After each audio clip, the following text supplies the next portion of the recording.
Gildan Media, a division of Recorded Books, presents The Convenience Revolution: How to Deliver a Customer Service Experience that Disrupts the Competition and Creates Fierce Loyalty, by Shep Hyken. Narrated by Andrés Pabon. Chapter 1. How to use this book. This book is built around 6 big ideas that together form an ongoing, unstoppable shift in the relationship between buyers and sellers. I call this shift the convenience revolution, and I believe any organization that ignores it is at best missing an opportunity to provide their customers with a better experience. At worst, they're risking disruption by a competitor. Here you'll find in-depth examinations of the 6 convenience principles that drive this revolution, including plenty of real-life examples from the companies leading it. My aim in sharing their stories is to entertain you, intrigue you, and get you thinking about how each of these 6 big ideas can impact your world. By the end of the book, I want to leave you with at least one big idea of your own, an idea you can apply to your own business in a way that more than compensates for the money, time, and attention you've invested here. That's my deliverable.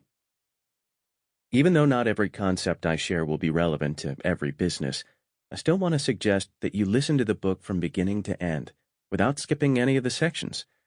Doing so will instill a deeper understanding of the foundational concept of convenience and make it easier for you to identify the takeaways and action items that will give you an edge over your competition.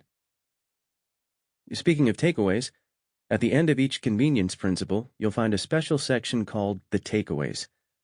This section is extremely important, and I urge you not just to listen to it, but to write down your answers to the questions you find there. By taking just a few minutes to jot down your responses, you can apply what you learn to your own world, set new priorities for yourself and your organization, and identify the best opportunities to raise the convenience bar in a way that delivers a lasting competitive advantage. Chapter 2. The Convenience Revolution. An overview. Whether you've heard about it or not, whether you believe in it or not, whether you're ready for it or not, the convenience revolution is well underway, and your customers are enthusiastically embracing it. The only real question is whether it will disrupt you, or if you will use it to disrupt your competitors, or maybe even your entire industry. If you're ready to set off a seismic shift in your company's customer experience, then this book is for you. The Oxford Handbook of the History of Consumption explains that it is the relentless pursuit of convenience that determines the temporal texture of individual lives and the pulse of society as a whole. That's another way of saying that today's ever-accelerating customer demand for convenience will continue to disrupt and even wipe out old, unresponsive industries, create brand new ones, and transform those that adapt quickly enough to survive. This will happen with exponentially greater speed as time passes. There are 6 specific ways in which today's business leaders can prepare. You'll start hearing about them in the next chapter. And my urgent advice is that you learn about and adopt them before your competition does. Convenience question.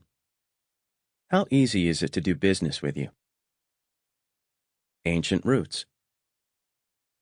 I've been speaking, writing, and posting videos about the convenience revolution for some time now. One of the questions I often hear is, when did the convenience revolution begin? It's a great question, and over the years I've done a lot of digging to track down the best possible answer, which appears to be 534 AD. That's the year the Eastern Roman Emperor Justinian formalized Codex Justinianus, also known as the Justinian Code, a comprehensive set of laws that would serve as the legal foundation of Western civilization for centuries to come. One of its fascinating provisions is a decree that each major crossroad of the Byzantine Empire would feature a store to enable the people to buy the daily necessities of life. As far as anyone can tell, that's the first evidence of the convenience revolution, and for what it's worth, the first recorded launch of a convenience store chain. The key word here, of course, is convenience. Back in ancient times, crossroads were much further apart than, say, the distance between two Starbucks on the same city block in Midtown Manhattan. Justinian recognized that there needed to be provisions available for the convenience of people traveling vast distances. Presumably, he was responding to what we call consumer demand today. The convenience revolution has deep, ancient roots, but the desire to make things more convenient for people is more relevant today than ever. I like to think of Codex Justinianus as an undersea earthquake that triggered the first ripples of a wave that started back in 534 AD, or who knows, maybe even earlier. Ever since, that wave has grown into a uniquely disruptive force, a tidal wave of customer convenience, and you have a choice. You can either ride that wave or be swept away by it. Modern impact. You can trace that wave's trajectory from Emperor Justinian to Jefferson Uncle Johnny Green nearly 14 centuries later. In 1927, Uncle Johnny came up with an idea to better serve the customers of the Southland Ice Company where he worked. He shared his idea with the boss, and his boss loved it and told him to give it a try. To understand the power of Uncle Johnny's idea and its connection to Justinian, you need to understand what the Southland Ice Company did for its customers up to this point. It sold them ice. Remember, this was before refrigerators took over American homes. Back in 1927, to keep your food cold, you put it in an ice box, a literal box that held a big block of ice in a special compartment at the bottom. When the ice melted, you bought another huge block of ice. The Southland Ice Company had 21 locations in Texas where people went to pick up huge chunks of ice. Convenience insight. Make the customer's day a little easier. Uncle Johnny had the crazy idea of keeping bread, milk, eggs, and other perishable products on top of the ice in the store and offering them for sale. That way, when customers came in to buy ice, they'd also have the chance to make additional purchases. He focused on basic necessities, the kinds of products people bought to save a trip to a bigger store. They'd pay a little more than they would at a typical grocery store, but they'd save themselves a little time and trouble and make their day a little easier. Uncle Johnny's idea is now a standard business model, leveraging convenience and charging a little more. There are other models which we'll examine later in the book. Long story short, the Southland Ice Company's revenues exploded. Uncle Johnny took Justinian's idea to enable the people to buy the daily necessities of life and repurposed it for the modern age. Before long, Southland was no longer an ice company, it became a convenience company. The newly established Southland Corporation eventually rebranded its chain of ice block outlets with a snappier, more powerful name, 7-Eleven, to reflect the then unheard-of practice of opening at 7 a.m. and closing at 11 p.m. Notice again the emphasis on making things more convenient for the customer. Of course, nowadays there are more than 64,000 7-Eleven stores, and they're the dominant player in a highly competitive sector of the economy. 7-Eleven and all modern convenience stores are following Justinian's innovation, providing only the items you need on your journey. They offer the items you most want and need so you can get in and out quickly, just like Justinian had in mind. When customers wanted that kind of convenience in 524 AD, they wanted it in 1927, and they want it today. Recall the critical choice Uncle Johnny made to ride the wave of consumer demand for convenience rather than wait for it to flatten him. He didn't ignore that wave or pretend it didn't exist or wasn't relevant to his business.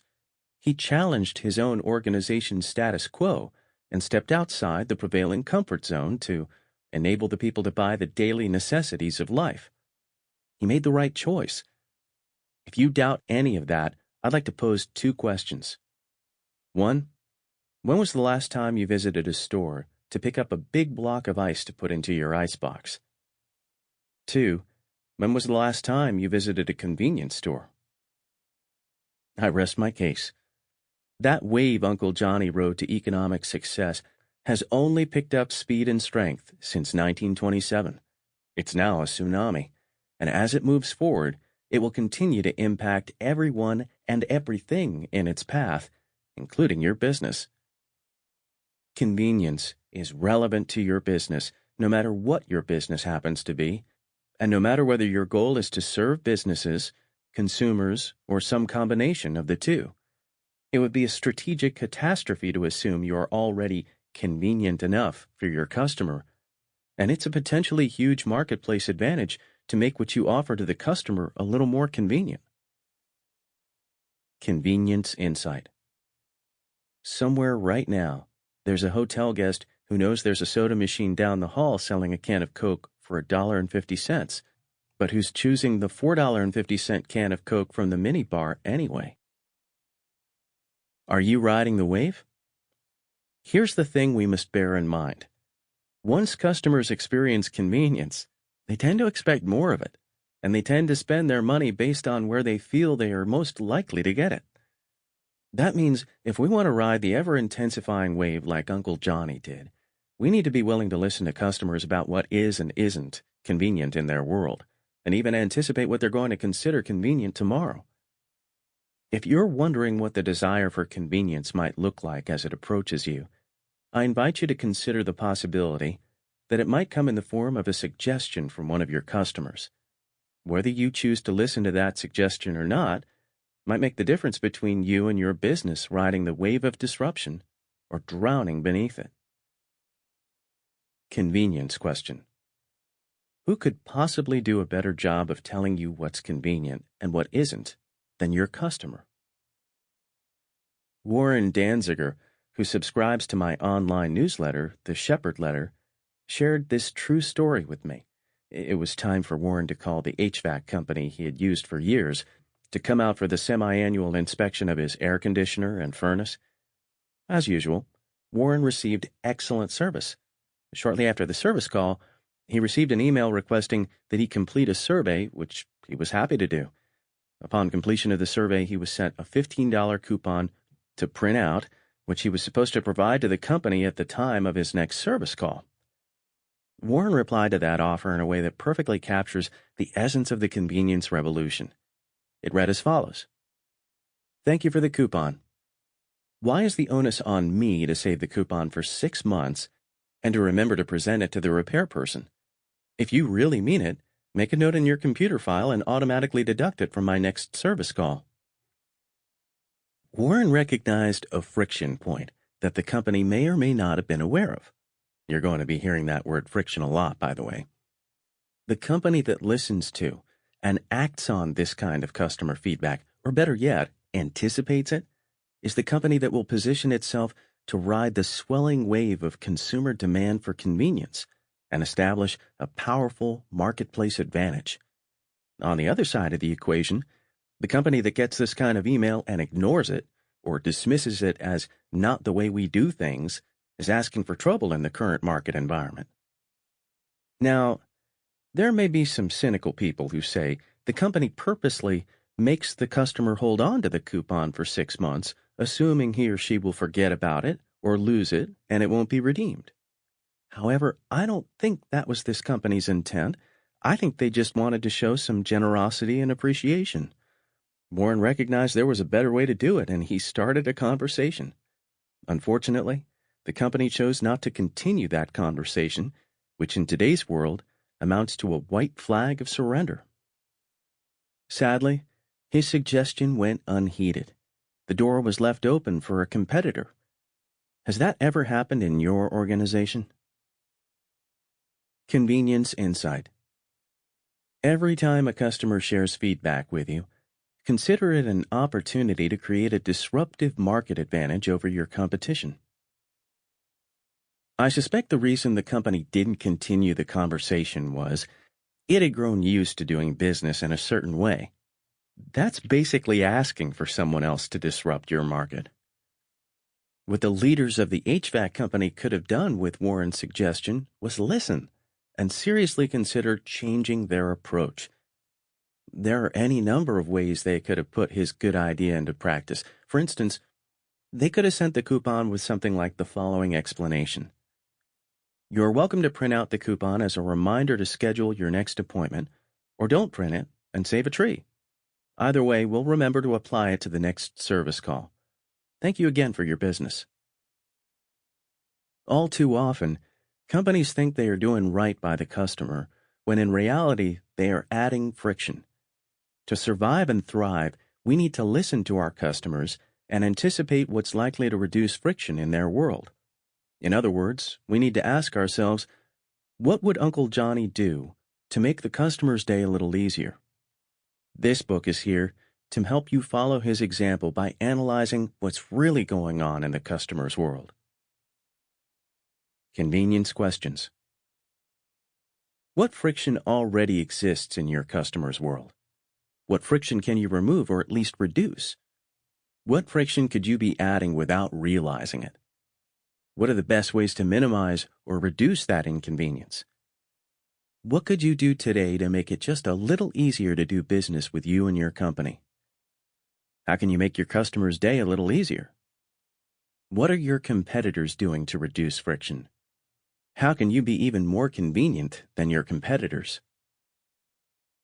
These are the kinds of questions we will be exploring together in this book. In today's environment, the customer expects not only good service, but also a better, more convenient experience. So making it easier for people to do business with us has now become not just an option, but a strategic imperative and a critical differentiator in every marketplace. There's 6 ways you can use convenience to disrupt your competition, and you'll learn about them in the next chapter. Chapter 3. The 6 Principles of the Convenience Revolution. Note, throughout this book I use the word customer as an umbrella term, even though in your world you may call your customer a guest, a member, a client, a patient, a resident, or some other name.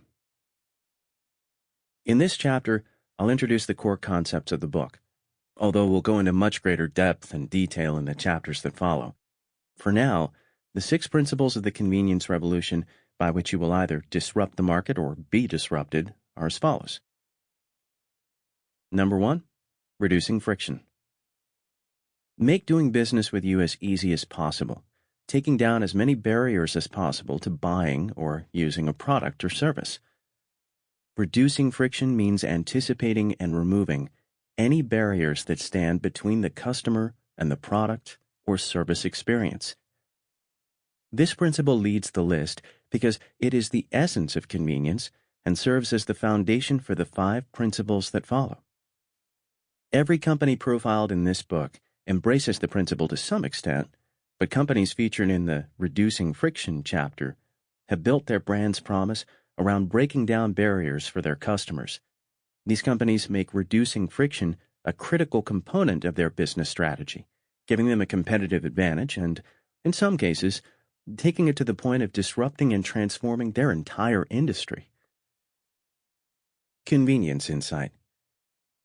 Friction is a hassle in your customer's world.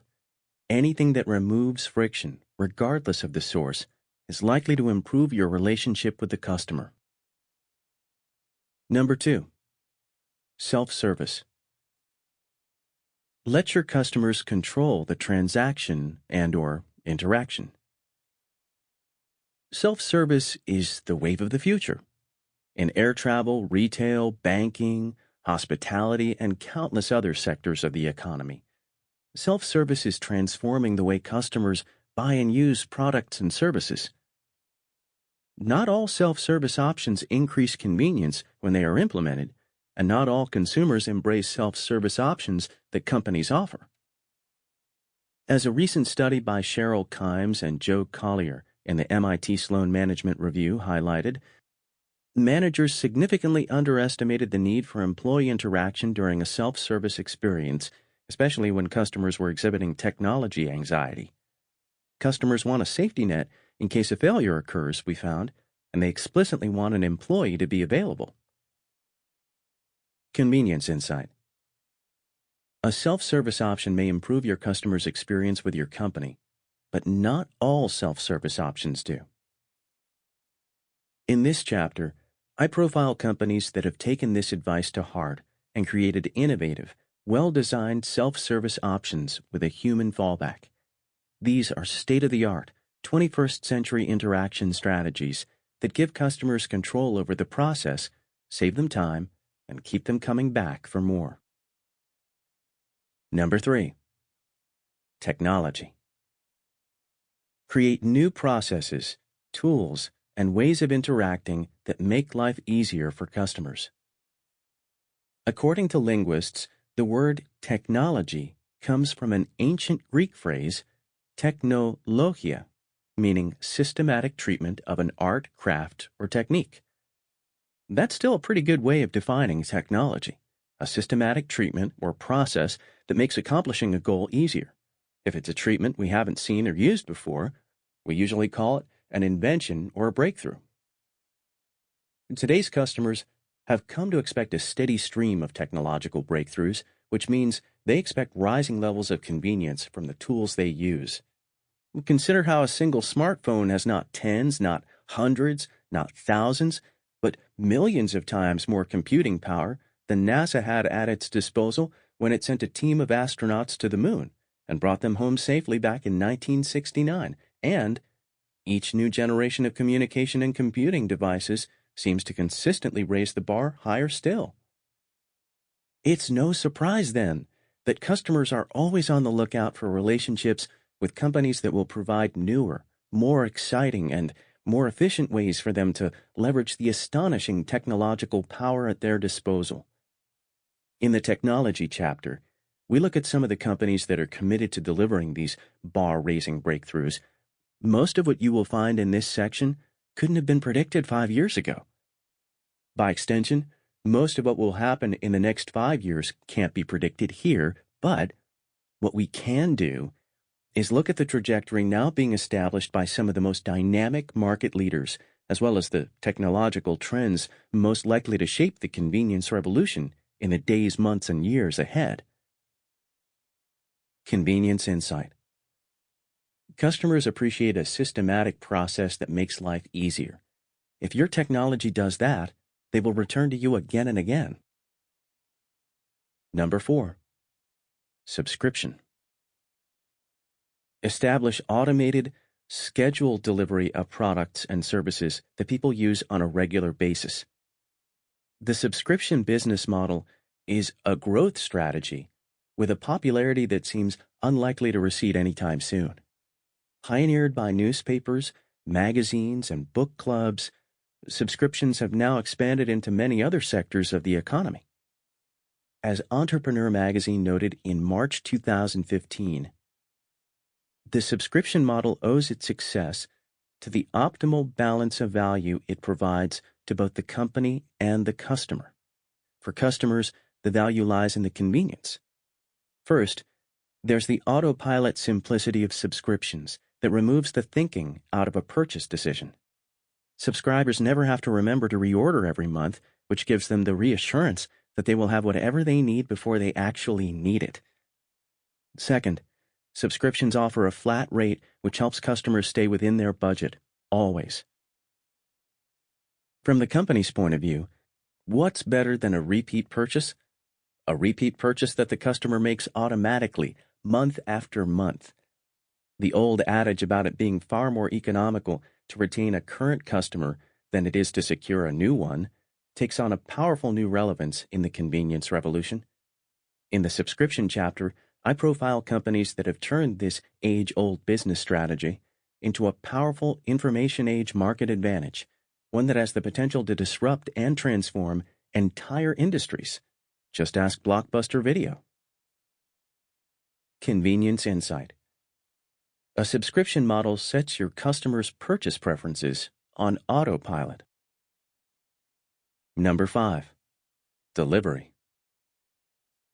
Bring the product to the customer rather than making the customer go to the product.